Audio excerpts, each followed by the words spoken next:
Jadi pede secara konsisten. Mengapa pede itu penting? Karena jika Anda tidak pede, Anda tidak dapat melakukan apapun. Contohnya, jika Anda ingin berkenalan dengan wanita, Anda tidak pede, Anda tidak akan berkenalan. Jika Anda ingin mengajak wanita pergi, jalan bersama Anda, namun Anda tidak pede, Anda tidak akan melakukan itu dan tidak akan berjalan dengan sang wanita. Nah, sekarang, apakah jika Anda pede itu menjamin 100% apapun yang Anda lakukan berhasil? Tentu tidak. Anda bisa berhasil 100%, atau mungkin 90%, atau mungkin 50%. Namun, jika Anda tidak pede, Anda sudah pasti 100% gagal. Oleh karena itu, jadi pede secara konsisten sangat perlu. Ada dua masalah besar yang dihadapi banyak pria tentang pede, yaitu satu, tidak pede, dan kedua, PD-nya turun naik atau tidak konsisten. Sebelum Anda dapat menjadi pede secara konsisten, Anda harus tahu terlebih dahulu apa itu pede atau percaya diri. Banyak orang beranggapan bahwa percaya diri adalah keberanian untuk melakukan sesuatu. Salah. Lalu apa itu pede? Mari saya tunjukkan kepada Anda. Seperti yang Anda lihat di depan saya ada bolpen. Jika saya pede mengambil bolpen tersebut, saya tidak memberanikan diri saya terlebih dahulu untuk mengambil bolpen, namun saya langsung mengambilnya seperti ini. Jika saya pede mengambil koin, saya langsung mengambilnya seperti ini. Saya pede mengambil jam tangan, saya langsung mengambilnya seperti ini. Jadi pede tidak ada sangkut pautnya dengan keberanian. Percaya diri adalah kenyamanan melakukan sesuatu. Jika Anda pede, pada saat Anda ingin berkenalan dengan wanita, Anda tidak memberanikan diri Anda dulu untuk berkenalan dengan wanita. Anda langsung berkenalan dengannya. Dengan kata lain, just do it. Lalu apa yang menghalangi Anda untuk dapat just do it? Tentu saja rasa tidak nyaman. Lalu bagaimana caranya agar Anda bisa just do it? Sudah tentu Anda harus membuat diri Anda nyaman. Perlu Anda ketahui nyaman adalah bentuk dari emosi. Oleh karena itu, mengapa pada saat Anda good mood, Anda nyaman dan pede. Dan pada saat Anda bad mood, Anda tidak nyaman dan tidak pede. Hal itu juga yang menyebabkan pede Anda tidak konsisten. Lalu pertanyaannya, apa yang mempengaruhi emosi Anda? Tentu saja pikiran Anda. Dan sayangnya, banyak orang tidak dapat mengendalikan pikirannya. Mereka berkata bahwa pikiran-pikiran seperti timbul secara otomatis di kepala mereka. Dan pikiran-pikiran itu timbul dalam bentuk suara-suara di kepala mereka. Suara-suara di kepala disebut juga dengan inner voice. Jika Anda ingin berkenalan dengan wanita, maka akan timbul suara, yakin lo mau kenalan. Lo kan jelek, ngaca dong coy. Kalau tuh cewek udah punya cowok gimana? Kalau pas kenalan ceweknya bilang, atau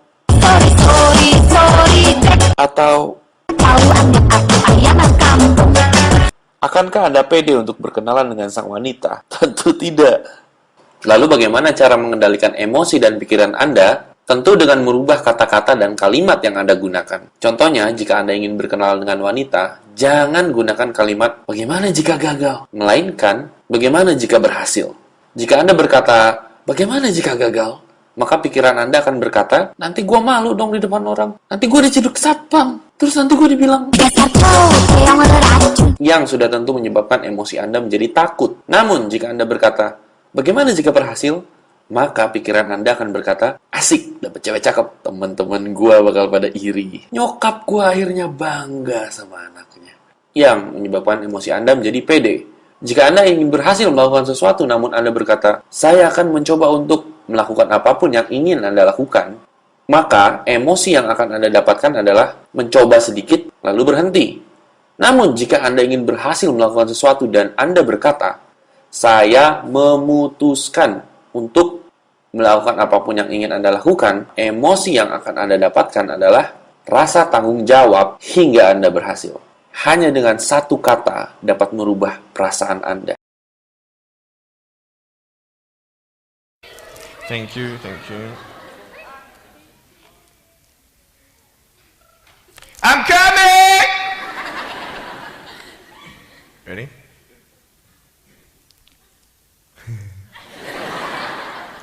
Hey, is that cool? Awesome. I want to talk about like when I started, going to school and stuff, a lot of people put me down, you know what I mean? Like people tease each other. I mean, people come up and say, hey, You're fat, you're fat, you're fat, you're fat, you're fat, you're fat, you're fat. You know, you like lose some weight and you're like, you go home and you look at yourself in the mirror and go, I'm fat, right? And so many people tease each other. Oh, you know, you're too short, you're too tall, you look whatever. Different hair and all that. It doesn't matter. See, the thing is, when you're in school, when you're growing up in life, it actually sort of matters to people how you look. And then it matters to you because it matters to others. Why? Why does it matter how you look? Because if they don't like you, then who will? If they don't accept you, then who will? And the fear that we have is that we're going to be alone, that we're not good enough. And, you know, we have to change ourselves. And, you know, so many people put me down and say, Nick, you look too weird and no one's really your friend and you can't do this and you can't do that. And I couldn't change anything. It's not like just fixing my hair one day and everything's fine. It's not like, you know, just whatever. I couldn't change my circumstance.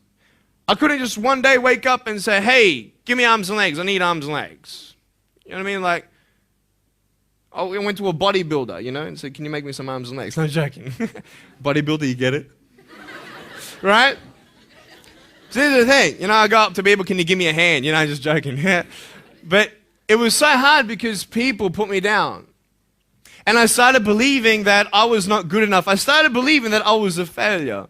That I'd never ever be somebody who people would like or people would accept.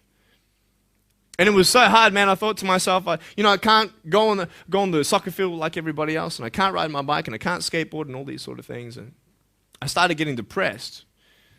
I thought, what kind of purpose do I have to live? I mean, are you just here to live to die? I mean, is there not a purpose for me? Is there not a purpose in life?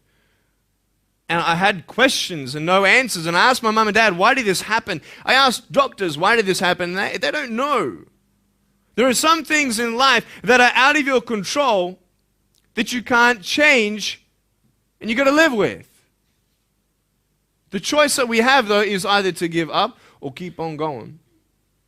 I want to ask you, what are you going to believe? Are you going to believe in yourself? Are you going to believe everybody else's judgment on you? Are you going to believe people when they say that you're a failure?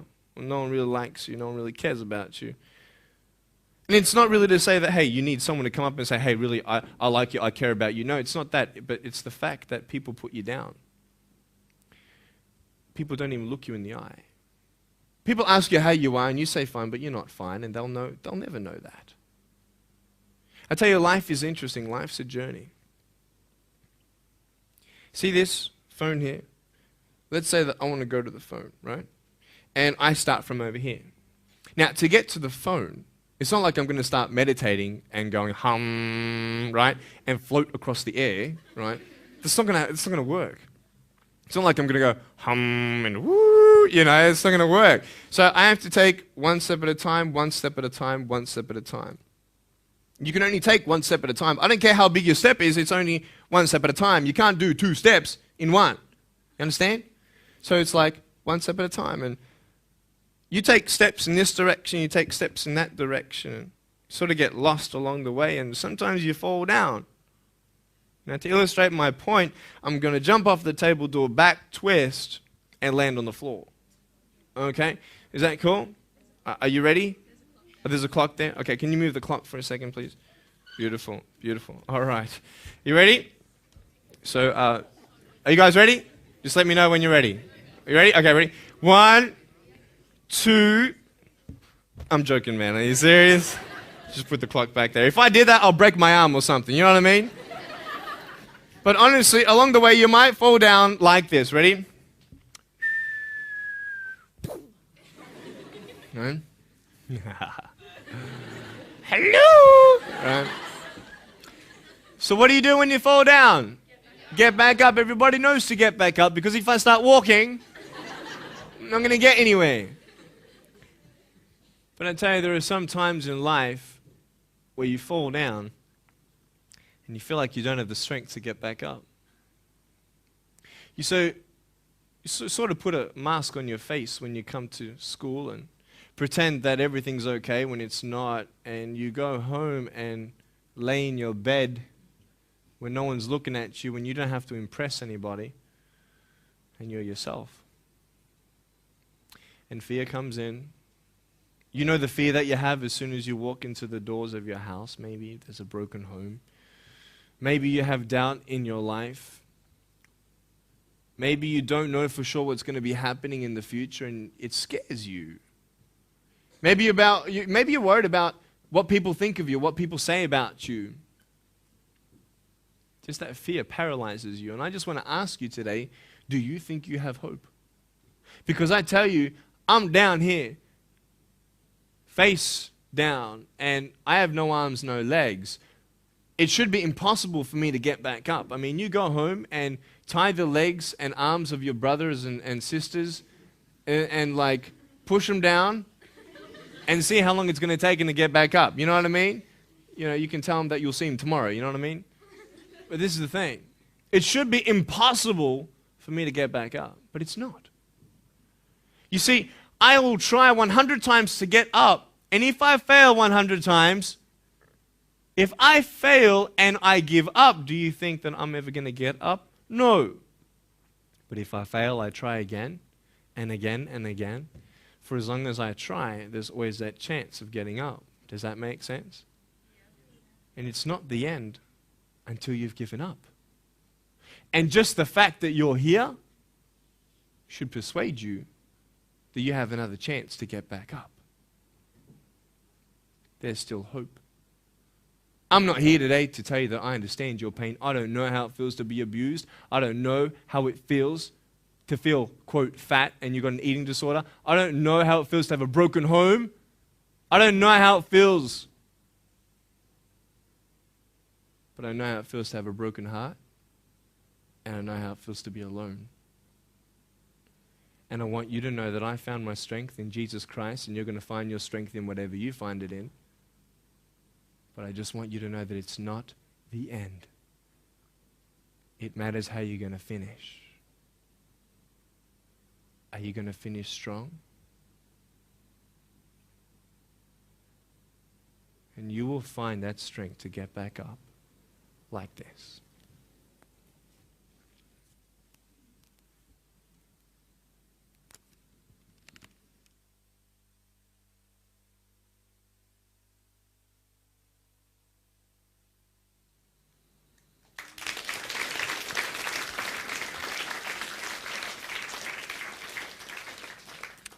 How did I get from depressed to who I am today? Because I tell you, I was depressed.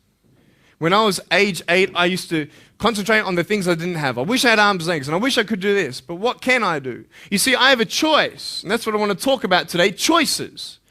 I can either be angry for not having arms and legs or be thankful for my chicken drumstick. And you see, I can still do a lot of things. At home, I can brush my teeth, comb my hair, get myself ready in the morning. And I'm traveling around the world. It's amazing. But I had to ask myself a couple questions. And the first question was really, who am I? Who am I? I'm Nick Vujicic, but who is that? And it's funny how the friends around you sort of determine who you are. You change yourself. You come to school. And everybody swore around me at high school, so I started swearing. Why? Because it's the cool thing to do. Everybody swears. So I don't want to be left out. And I want to be accepted, so I started swearing. You go to a party, everybody's drinking, so you drink. Why? Well, everybody else around me is doing a big deal. And you start losing yourself, and you start putting your security in temporary things. You start putting your happiness in things that won't last. You can get drunk all you like, but in the morning, you're going to be sober with a headache with the same problems. You want to be high the rest of your life on drugs? Everybody says, don't do drugs, don't do drugs. Well, why? Why do we even go there? It's either out of curiosity, peer pressure, or trying to escape reality. Basically, three things. That's why we go to drugs.